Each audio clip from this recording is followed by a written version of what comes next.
The sky's treasure.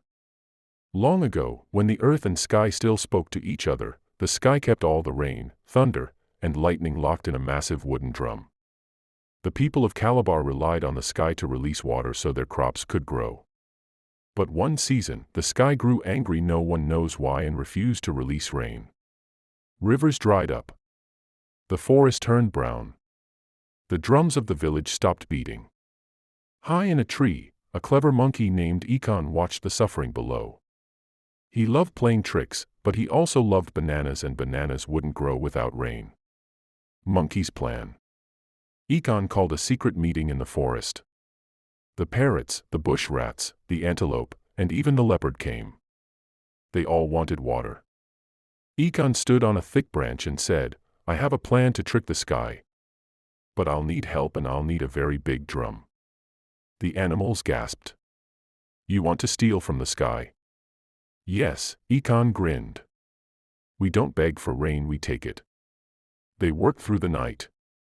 The tortoise distracted the sky with riddles. The parrot flew up to mimic the voice of the wind. Meanwhile, Econ climbed into the clouds, carrying a tiny gourd hidden beneath his fur.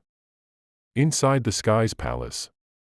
The sky's palace was made of mist and light, and at its center sat the sacred rain drum, bound in golden rope. Econ tiptoed in and poured a drop of palm wine on the floor. The sky, distracted by the riddles and the parrot's mimicry, didn't notice the monkey slip behind the drum. Using a thorn from the thornbush tree, Econ poked a tiny hole in the bottom of the sky's drum. Rain began to drip out slowly at first, then faster. He held his gourd beneath the hole and filled it with the stolen rain. Just as he was about to flee, the drum let out a loud thunderclap. Boom! The sky turned and saw the monkey's tail slipping away. The sky's wrath. The sky screamed, "Thief," and hurled lightning after Econ. He ran down the clouds, dodging bolts and carrying the gourd with both hands.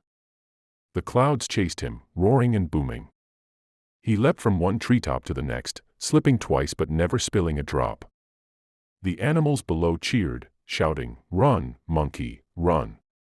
The sky hurled one final bolt, which split the tallest iroko tree in half, but Econ made it. He poured the gourd's water into the ground. Rain began to fall. The rivers swelled. The yams sprouted. The people and animals danced in joy. Monkey's price. But the sky wasn't done. It cursed Econ, saying, "From this day, no monkey will ever sit still during a storm. My thunder will chase their children forever." And to this day, when the rain begins and thunder rumbles over Calabar, monkeys are seen jumping from tree to tree, restless and nervous, remembering the trick Econ played on the sky. But in the villages below, the people still tell the story of the monkey who dared to challenge the heavens, and they say, "May we all be as bold as Econ, but twice as wise." The end.